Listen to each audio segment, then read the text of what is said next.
Bom dia, turma. Turma do terceiro A, bom dia aí, Pedro, Kaique, a Thaísa, Maria, marcando presença. Vamos começar aqui mais uma aula de matemática.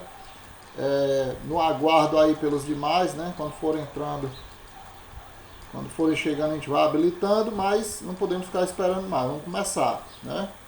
Pessoal, e na última aula que a gente teve de matemática, nós paramos aí nas propriedades dos logaritmos para poder resolver questões de juros compostos, né? A gente vai ter que dar uma relembrada aí nos logaritmos. Ficamos aí na propriedade do quociente, né? Mas vamos relembrar desde o começo aqui. Apesar de já ter explicado essa parte, eu vou pegar novamente. Então, quando você tem o logaritmo, tá aqui o logaritmo, né? O nome dele. Geralmente a gente vai utilizar o logaritmo quando nós temos uma potenciação de difícil cálculo, né, de difícil resolução. Esse logaritmo ele é abreviado por log, né, por log. Aí esse logaritmo, nós temos aqui o logaritmando, que é o A. Temos aqui uma base, que é a base B, e sempre vai ser igual a x, certo? Então nós temos, aplicando aqui o logaritmo, nós vamos ter o seguinte: por que é logaritmo de A na base B igual a x? Porque quando você resolve o logaritmo, fica da seguinte forma: esse B, ele se desloca para o segundo membro na forma de base, por isso que a gente chama ele de base. Aí fica assim, ó, A é igual a x, aliás, é igual a B, o B vai para lá, ó, se ele é base, ele vai para lá na forma de base, ó. Ele é igual a B elevado a x. Ou também você pode escrever assim, ó, B elevado a x igual a A, né? Então, você pode aplicar esse logaritmo aqui que fica desse jeito, certo? Ainda lembrando, Maria Sueli chegando, bom dia. Ainda lembrando o seguinte, que esse A, que é o logaritmando, esse A ele tem que ser sempre maior do que 1, certo? O logaritmando tem sempre que ser maior do que 1. E o B, que é a base, ele também tem que ser maior do que 1. Aliás, maior do que 1 não, desculpa, não é maior do que 1, é maior do que 0. O A tem que ser maior do que 0, o A que é o logaritmando. O B também tem que ser maior do que 0. Só I diferente de 1. I diferente de 1. Ó. O B tem que ser maior do que 0 e diferente de 1. O A pode ser 1? Pode, mas o B não pode. A base tem que ser diferente de 1. Então são algumas observações que devem ser feitas. Vamos relembrar alguns probleminhas aqui, alguns exemplos de logaritmo. Por exemplo, logaritmo de 9 na base 3. Ó. Logaritmo de 9 na base 3 está dizendo que é 2. Por que o logaritmo de 9 na base 3 é 2?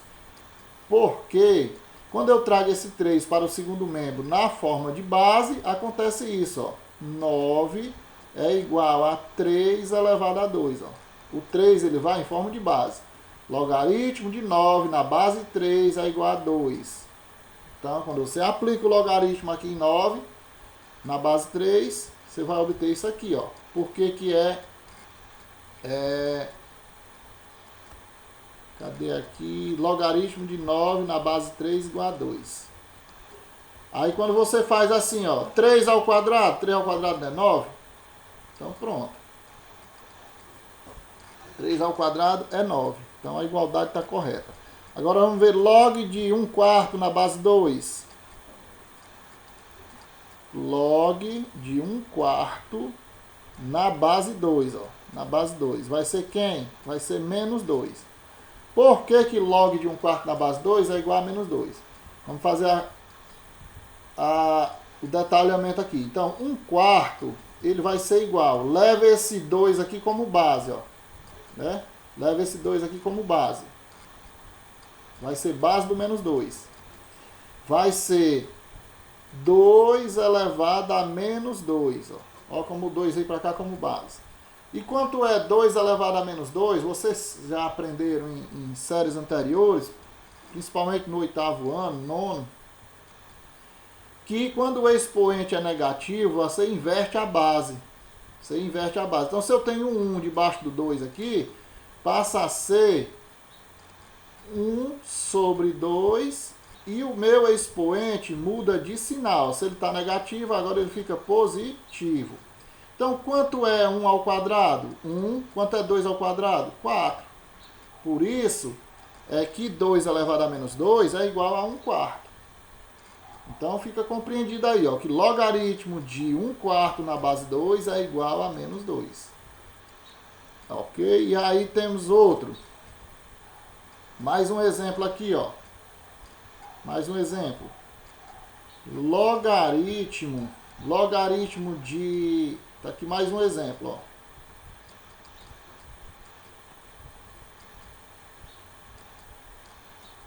Logaritmo de 1 na base 5 é 0. Logaritmo de 1 na base 5 é igual a 0. Reforçando, todas as vezes que a base for 10, subtende que é 10, não precisa botar. É igual raiz quadrada. Raiz quadrada, a gente sabe que o índice é 2, não precisa botar. Logaritmo na base 10 também não precisa botar o 10.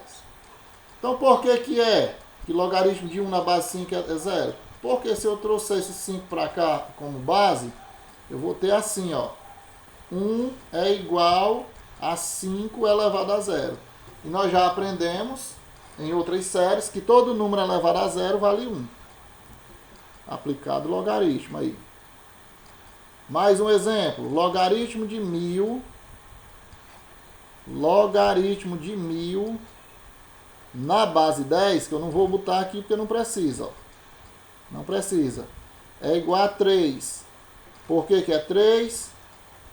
Porque se eu tenho 1000, e aí eu trago esse 10 para o segundo membro na forma de base, ó, eu trago esse 10 aqui para o segundo membro na forma de base, fica 10 elevado a 3. E realmente 10 elevado a 3 é 1000. Ó. Ok? Agora, sim, ainda lembrando ó, que o B tem que ser maior do que 0, ou seja, 0 é menor do que B, e B é diferente de 1. Né? O B tem que ser diferente de 1. Aí vamos relembrar aqui as propriedades.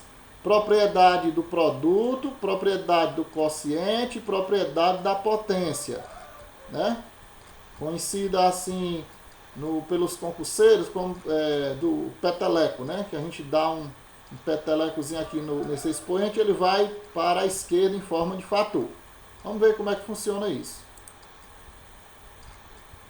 Deixa eu apagar aqui. Então vamos relembrar aqui ó, as propriedades. Se você tem a propriedade aqui do produto, você tem log de A vezes C na base B. Log de A vezes C na base B.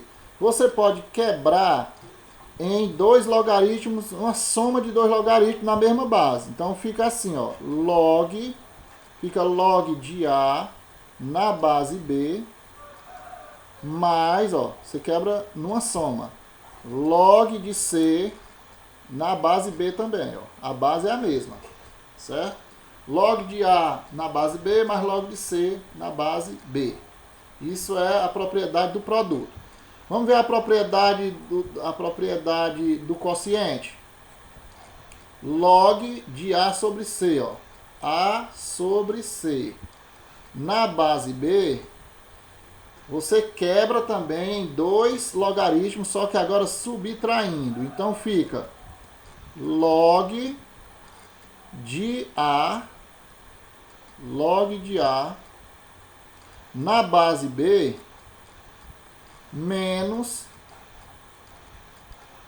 log de C também na base B. Então você tem aqui uma divisão você tem uma fração, A sobre B, logaritmo de A sobre B, você quebra em dois logaritmos subtraindo, ó. Subtração entre os dois logaritmos na mesma base B. Certo? E mais um aqui. Tem mais uma propriedade. É a propriedadezinha do Petelec. Você tem log, se você tem log de A elevado a um expoente n na base B, esse expoente n, você pode pegar esse expoente n, ele vem para trás, ó, como fator. Ele vem aqui para trás. Então fica desse jeito, ó. Vai ser igual a n vezes log de A na base B. Do mesmo jeito que se você tem um fator aqui atrás, ele pode ir para cá na forma de potência. É uma das propriedades, certo? Tem mais outra que não está aqui, que você pode fazer também da seguinte maneira. Se você tem log de A na base B, você tem log de A na base B. Você pode transformar em dois logaritmos de mesma base. Se tiver ruim de calcular, você transforma em dois logaritmos de mesma base. Isso aqui é uma saída excelente para a gente resolver diversos problemas envolvendo logaritmo. Da seguinte maneira, eu tenho logaritmo de A na base B. Logaritmando é A, base é B. Então eu quebro em dois logaritmos. Eu posso quebrar isso aqui em dois logaritmos dessa forma, ó. Log de A na base C, você quebra em dois com a mesma base, ó. Dividido em log, ó. Quem era base vira logaritmando, ó. Log de B também na base C. Veja que os dois foram na mesma base. Então eu posso criar, por exemplo, na base 10, que é mais fácil de calcular. Isso me ajuda, colocando o logaritmo em mesma base, me ajuda a calcular. Quando eu encontrar dificuldade em resolver um logaritmo desse, por conta da base que é ruim, você quebra ele em dois logaritmos na mesma base, ó. Base C, que pode escolher para ser 10 e 10. Base 10, base 10. Então são essas quatro propriedades básicas aqui, né? Se for um produto, você transforma em soma de dois logaritmos, na mesma base. Se for um quociente, você transforma em subtração de dois logaritmos, na mesma base. Se for um logaritmando com expoente, você pega esse expoente e faz ele virar fator, na mesma base. E se você tiver um logaritmo qualquer, você pode quebrar em dois logaritmos, sendo que o logaritmando e a base passam a ser logaritmando. E a base você escolhe qual é que você vai usar. Pode ser a mesma base. Então, com essa explicação, relembrando aí os logaritmos, nós podemos ver aqui algumas questões agora.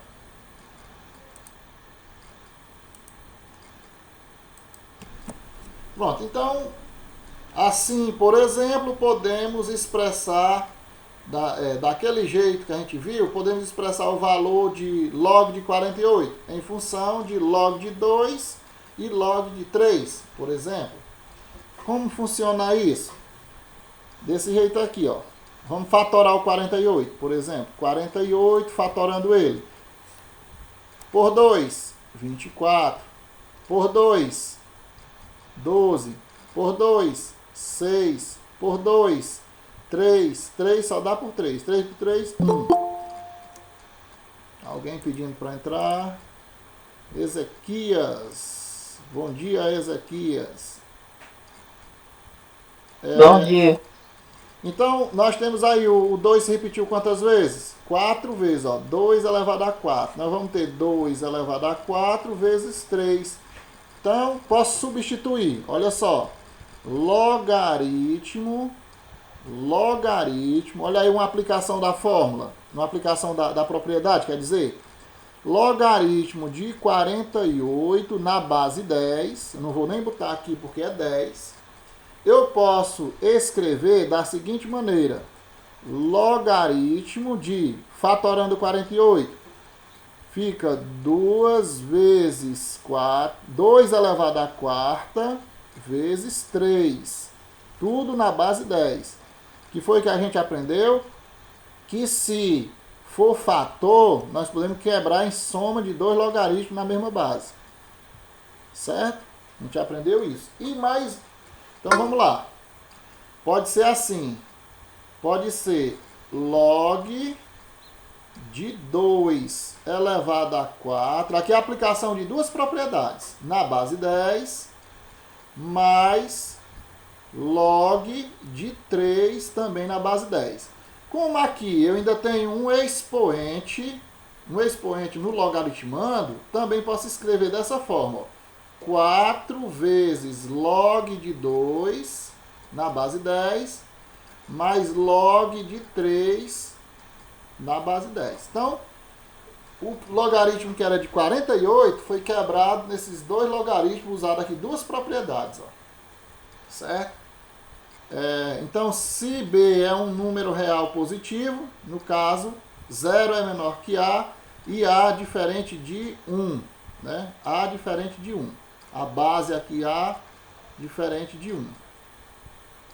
Então, 0 menor que C, ou seja, C tem que ser maior do que 0, né? E C diferente de 1. Nesse caso aqui, ó, temos o seguinte. Vamos lá. Entenda que esse B tem que ser maior do que 1.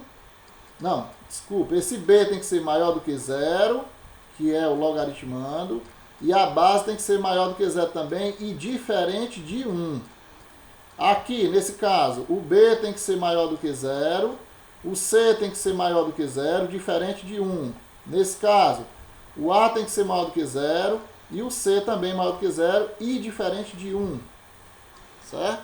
É só entender que o logaritmando pode ser maior do que 0. E a base não. A base é maior do que 0. A única coisa é que tem que ser diferente de 1. Então, foi essa parte aqui que a gente viu agora há pouco. Ó, logaritmo de B na base A. Logaritmo de B na base A pode ser quebrado em dois logaritmos de mesma base. Ó.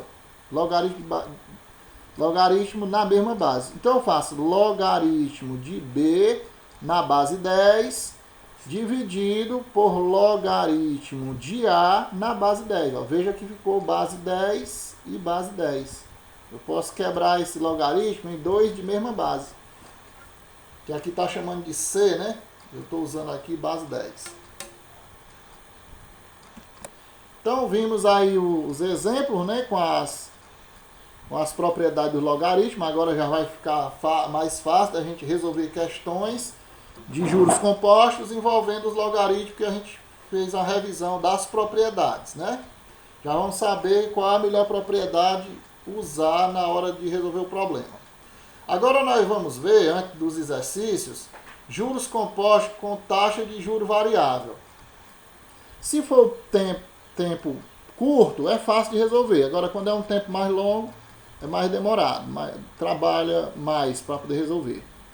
No estudo dos juros compostos, deduzimos a fórmula do montante admitindo a taxa de juros constante em cada um dos períodos. Quer dizer, a taxa de juros, lá no juros simples e nos juros compostos, ela não muda, ela é constante.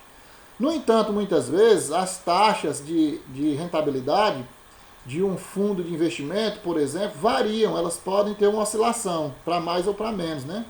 Do que aquela quando inicia, de um mês para o outro. Quando isso ocorre, podemos calcular os montantes mês a mês, lembrando que o princípio de capitalização acumulado é o mesmo. Aí vamos lá. Não é difícil entender esse exemplo. No começo do ano, o lote padrão de ações de uma empresa valia R$80. Cada lote de ação da empresa valia R$80. No mês de janeiro e fevereiro, as ações dessa empresa sofreram uma mudança, né, uma valorização. No final de janeiro, valorizou 30%, no final de fevereiro, valorizou 20%, respectivamente. Qual será o valor desse lote ao final de fevereiro? Então vamos lá. No final de janeiro, o lote passará a valer em reais. Ora, quanto é que é o lote? O lote é R$80. Deixa eu mudar aqui o pincel.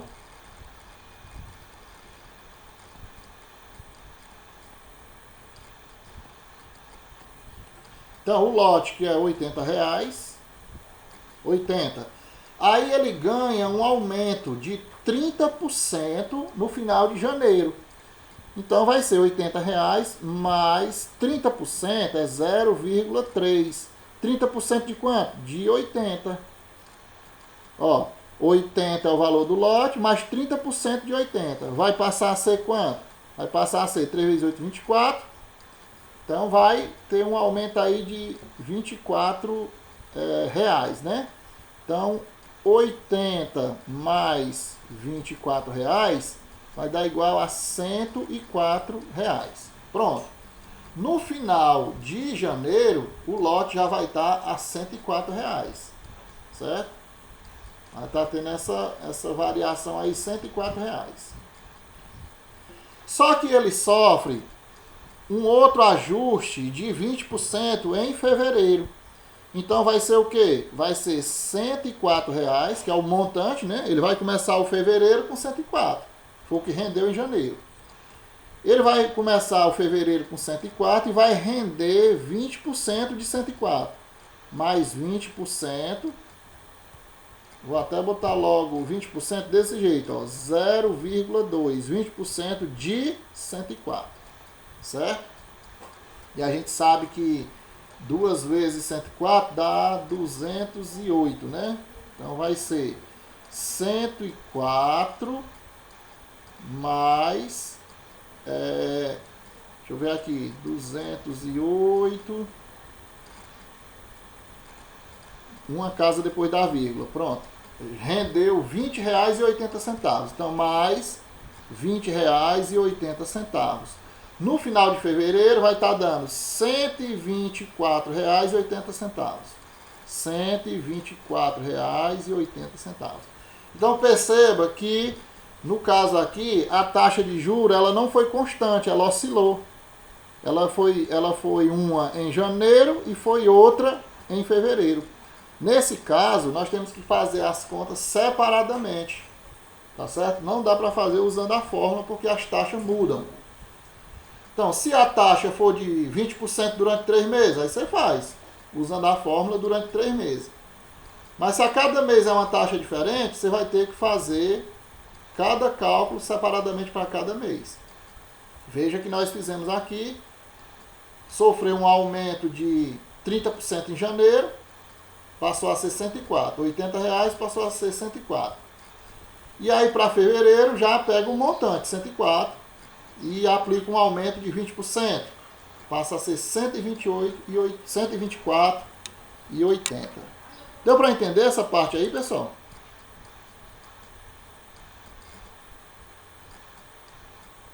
Temos aí 7 minutos, dá tempo para orientar o exercício. Deu para entender ou não? Thaísa, isso. Então vamos aqui nos exercícios.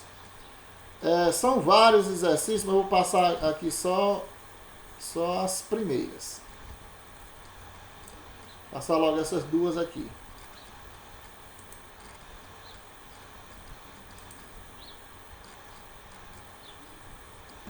Então vocês vão fazer inicialmente a 34 e a 35.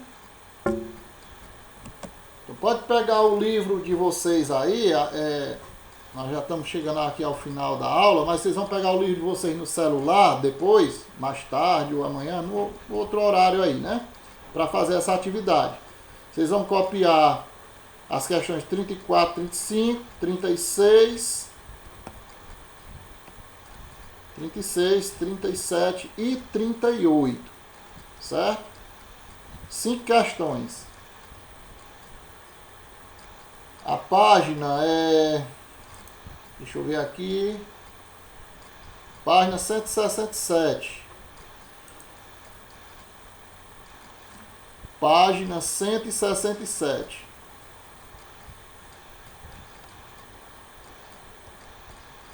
Questões 34 e foi 37, ó. 34, 35, 36, 37 e 38. Compreendido?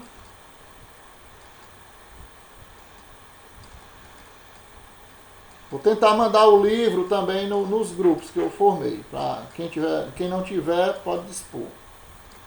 Compreendido, pessoal, aí?